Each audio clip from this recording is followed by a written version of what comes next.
ঘাটালে বিজেপি সাংসদ হলে 1 মাসের মধ্যে রেল লাইন, গোলঢাপ, মাস্টার প্ল্যান প্রচারে নেমে বিজেপি বিধায়ক হিরণের মন্তব্য।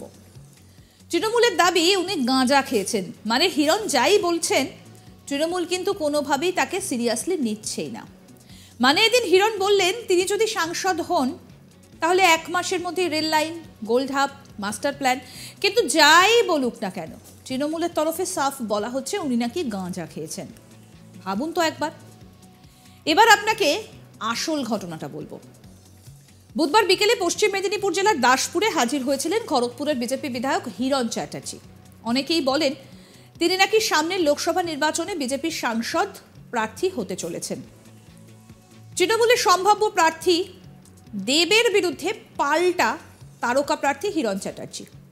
সেই জল্পনার মাঝে বুধবার বিকেলে দাসপুরে এসে বিজেপির প্রতীক একে কার্যত প্রচার শুরু করলেন হিরণ চ্যাটার্জি। সেখানে দাঁড়িয়ে একাধিক প্রতিশ্রুতি দিলেন বিজেপি নেতা। কি বলছেন হিরণ চ্যাটার্জি? তিনি বলছেন এখানকার সাংসদ দেব তিনি অভিনয় নিয়ে ব্যস্ত। ঘাটালের উন্নয়ন নিয়ে তার কোনো মাথা ব্যথা নেই। তার গুরুত্ব না দেওয়ার কারণে কেন্দ্রের দেওয়া মাস্টার প্ল্যানের জন্য 1600 কোটি টাকা এখনো পড়ে রয়েছে, ব্যবহার হয়নি। বিজেপির যদি কোনো প্রার্থী এখানে সাংসদ হয় তাহলে আমি কথা দিচ্ছি প্রধানমন্ত্রীকে বলে 1 মাসের মধ্যে ঘাটালের রেলপথ, মাস্টার প্ল্যান, গোলঢাপ তৈরি হবে এখানকার মানুষের স্বার্থে। আপনাদের শোনাই কি বলছেন বিজেপি নেতা হিরণ চ্যাটার্জি। আপনি যদি বলেন সারা বাংলার উন্নয়নের পরিপ্রেক্ষিতে ঘাটাল পুরোপুরি পিছিয়ে আছে, কারণ ঘাটালেতে আপনি যদি ঘাটালের এখানে লোকাল হন আপনি জানবেন ঘাটালে একটা রেল স্টেশন নেই। স্বাধীনতার পর থেকে এখানে যতজন সাংসদ হয়েছেন তারা কেউ বিজেপির হননি আজ অবধি, তাই না? তো ফলে নন বিজেপির সাংসদ হয়েছেন এখানে, ফলে তারা কোনোদিনও আজ অবধি এখানে একটা রেল স্টেশন করার উদ্যোগ নেননি। ফলে ঘাটালের মানুষ বঞ্চিত। ঘাটালের মানুষের আমাদের এখানে প্রায় 1.5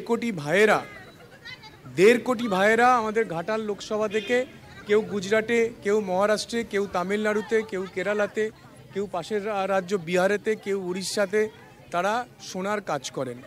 ফলে 1.5 কোটি ভাইয়েরা তাদের মা, বাবা, ভাই, বোন, স্ত্রী, ছেলে, মেয়ে, বন্ধু বান্ধব সবাইকে ছেড়ে ওখানে থাকেন। তো কোনো আপদে বিপদে মায়ের কিছু হলো, স্ত্রীর কিছু হলো, বাচ্চার কিছু হলো, তারা কিন্তু সেই সময় আসতে পারবেন না। ফলে এই দুঃখজনক ঘটনা যিনি এখানে সাংসদ তার মনের মধ্যে এতটুকু হয়নি, না হলে তিনি 1.5 কোটি যে ভাইয়েরা এই ঘাটাল লোকসভার বাইরে আছেন তাদের ফিরিয়ে আনার ব্যবস্থা করতেন, তাদের জন্য কর্মসংস্থানের কিছু ভাবতেন। কিন্তু উনি অভিনয় ছাড়া, আমি ওনাকে একদমই দোষ দেবো না, কারণ উনি অভিনেতা, উনি সকাল থেকে রাত অবধি শুটিং করেন। 5 বছর অন্তর অন্তর একবার মানুষের কাছে ভোট চাওয়াটা আমার কাছে মনে একটা অন্যায় ব্যাপার। আপনি সাংবাদিকতা করেন, আপনি যদি আজকে সাংবাদিকতা ছেড়ে আপনি এখানে লোকসভা ভোটে দাঁড়ান তাহলে আপনি সাংবাদিকতা করবেন কি করে, তাই না? লোকসভা তো মানুষের জনসেবা। 7খানা বিধানসভার 17-18 লক্ষ মানুষকে আপনাকে সেবা দিতে হবে। আপনি কি করতে পারবেন? আমি ঘাটালের মানুষকে কথা দিয়েছি যে বিজেপির এখানে সাংসদ হলে প্রথম কাজ হবে এখানে রেল স্টেশন করা, তারপরে কাজ হবে এখানে গোল্ড হাব তৈরি করা, যাতে 1.5 কোটি ভাইয়েরা এখানে ফিরে আসতে পারে, তারা এখান থেকে সোনার কাজ করবে, এখানে কর্মসংস্থান হবে।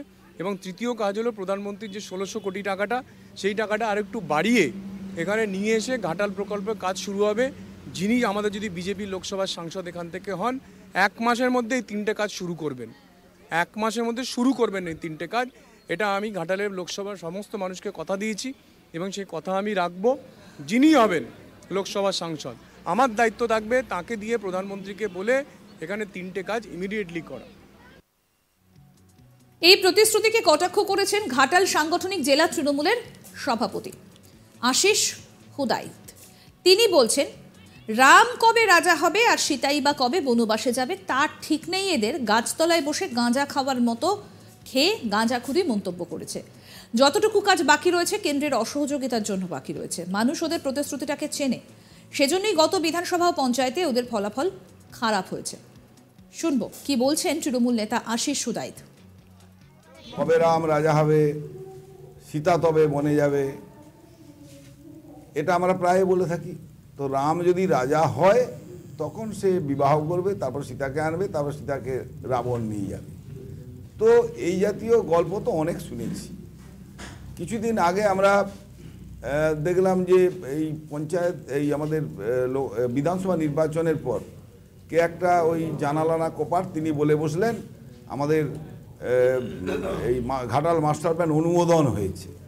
এ তো আমরা মানে এই জাতীয় কথা কারা বলে জানেন, ওই দেখি ওই গাছের তলায় কিছু লোক তারা কি যেন ওই কলকের মধ্যে দিয়ে খেয়ে আজগুবি বকেন টকেন, ওই তেমন একটা বক বক কিছু লোক করে বেড়াচ্ছেন।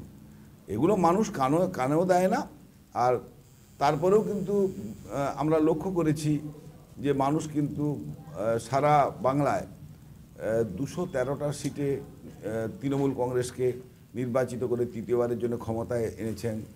তারপরেও আপনারা দেখেছেন পঞ্চায়েতে জয় জয়কার, এবং পঞ্চায়েত এবং পৌরসভায় আপনারা যদি এই ঘাটাল বিধানসভার কথা ভাবেন তাহলে 37,000 ভোটে আমরা এগিয়ে। আসলে অনেক সময় ছেঁড়া কাঁথায় শুয়ে কেউ কেউ লাখ টাকার স্বপ্ন দেখে, এখন এমন স্বপ্নে কেউ যদি বিভোর হয় আমার কি করবার আছে। সব মিলিয়ে এবার নতুন করে ঘাটাল রাজনীতি জমিয়ে দিলেন হিরণ। তাহলে কি এবার হিরণ ভার্সেস দেব? রাজনৈতিক মহলের একাংশের মতে এই গোটা বিষয়ে এবার লোকসভা নির্বাচনে নজর কাটতে চলেছে ঘাটাল। আমাদের প্রতিনিধি শাহজাহান আলী কি প্রতিবেদন তুলে ধরলেন, আসুন শুনে নিই। ঘাটাল লোকসভা কেন্দ্রের বিজেপির সম্ভাব্য প্রার্থী হিরণ চট্টোপাধ্যায় জল্পনা বাড়িয়ে সেখানে দলীয় প্রতীক এঁকে কার্যত প্রচার শুরু করে দিলেন বিজেপির নেতা তথা তারকা প্রার্থী হিরণ চ্যাটার্জি। আর সাথে সাথে একগুচ্ছ বিতর্কিত মন্তব্য করলেন ঘাটালে দাঁড়িয়ে। তার দাবি ঘাটালে 2 বারের টার্মে থাকা সাংসদ দেব তেমন কিছুই করেননি এলাকার জন্য। ফলে এই এলাকার মানুষের যা প্রয়োজন তা সর্বাগ্রে দরকার। এখানকার মানুষের জন্য প্রফেশন হিসেবে গোল্ডহাব এবং ঘাটাল মাস্টার প্ল্যান এবং রেলপথ। তার দাবি যদি বিজেপির কোনো প্রার্থী এখানে ক্ষমতায় আসে, যদি আমি নাও হই, এই এলাকায় ক্ষমতায় এলে 1 মাসের মধ্যে প্রধানমন্ত্রীকে আমি নিজে বলে এই এলাকায় রেলপথ, ঘাটাল মাস্টার প্ল্যান ও গোল্ডহাবের কাজ চালু করব। উল্লেখ করা যায় পশ্চিম মেদিনীপুর জেলাতে এখনো পর্যন্ত বিজেপির 2 সাংসদ এলাকাতে বিজেপির 2 প্রার্থী সম্ভাব্য হতে চলেছেন। 1 খড়গপুরের দিলীপ ঘোষ, 2 ঘাটালে রয়েছেন হিরণ চ্যাটার্জি। যদিও পরিষ্কার করে দলের পক্ষ থেকে ঘোষণা না করা হলেও প্রাথমিকভাবে নিচু স্তরের কর্মীরা এমনটাই ধরে নিয়ে প্রচার শুরু করেছেন। আর সেই কর্মসূচির অঙ্গ হিসেবে প্রায়শই ঘাটালে বিভিন্ন কার্যক্রমে হাজির হচ্ছেন বিজেপি নেতা তথা তারকা হিরণ চ্যাটার্জি। তিনি বর্তমানে খড়গপুরের বিধায়কও। তিনি এখন ঘাটালে প্রায়শই বিভিন্ন কর্মসূচিতে উপস্থিত হচ্ছেন। তবে অনেকেই মনে করছেন ঘাটাল লোকসভা কেন্দ্রে প্রার্থী হিসেবে দাঁড়ানোর আগে তার এই ওয়ার্ম আপ। তবে তার যে এই প্রতিশ্রুতি তা নিয়ে তৃণমূলের অবশ্য কটাক্ষের কম নেই। তার দাবি বিজেপির এই ধরনের প্রতিশ্রুতি তৃণমূলের পক্ষ থেকে পুরোটাই ভুয়ো প্রতিশ্রুতি বলেই দাবি করা হচ্ছে। তৃণমূলের ব্যাখ্যা, এর আগে পশ্চিম মেদিনীপুর জেলা সংলগ্ন 2টি সংসদ এলাকা তথা ঘাটাল পাশে থাকা খড়গপুরে সেখানে প্রার্থী হয়ে বিজেপির সাংসদ দিলীপ ঘোষ প্রতিশ্রুতি দিয়েছিলেন 2019 সালে। তিনি এলে খড়গপুরে রেলওয়ে প্রশাসন বনাম সাধারণ প্রশাসনের যে মত পার্থক্য বা যে গ্যাপ, যে কারণে উন্নয়ন হয়নি, তা মিটিয়ে ফেলবো, কিন্তু আজও তা সম্ভব হয়নি। অন্যদিকে পাশেই থাকা ঝাড়গ্রামের লোকসভার সাংসদ কুনার হেমব্রম নির্বাচনের আগে প্রতিশ্রুতি দিয়েছিলেন ঝাড়গ্রামের বেলপাহাড়ি বিনপুর এলাকায় যে দীর্ঘ দশকের পানীয় সংকট তা তিনি ক্ষমতা এলে কেন্দ্রীয় প্রকল্পের মাধ্যমে সমাধান করবে। যদিও সেটা তা হয়নি বলেই দাবি শাসক দলের। ফলে হিরণের এই নতুন প্রতিশ্রুতিটিকেও ভুয়ো বলে দাবি করেছেন তৃণমূলের নেতৃত্ব। আরও আপডেট পেতে আজ তাক বাংলার ইউটিউব চ্যানেল সাবস্ক্রাইব করুন, নোটিফিকেশন পেতে বেল বাটন অপশন প্রেস করুন। এই ভিডিও সম্পর্কে আপনাদের মতামত জানান, কমেন্ট করুন, শেয়ার করুন, হোয়াটসঅ্যাপে ফলো করুন আজ তাক বাংলা।